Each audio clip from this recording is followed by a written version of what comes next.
Зачем стучишь? У тебя же есть ключи. Я не стучу. Ладно, показалось.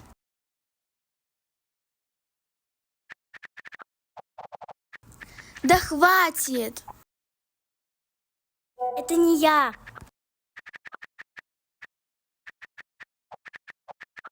Ты меня специально пугаешь.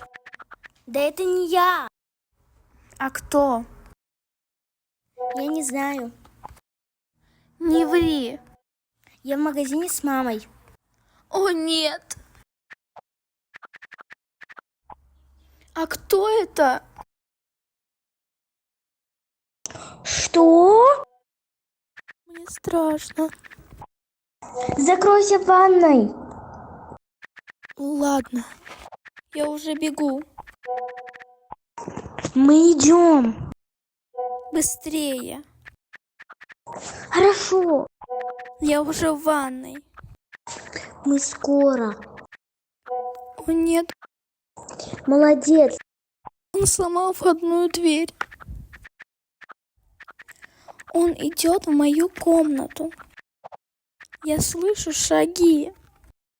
Мне жутко. Мы уже возле дома. Прощай, он ломает дверь. Мы поднимаемся. Нет. Подписывайтесь на мой телеграм «Страшный чат». Потому-то YouTube, к сожалению, блокируют, и чтоб мы не терялись мой телеграм, я оставлю в описании. У нас очень интересные переписки.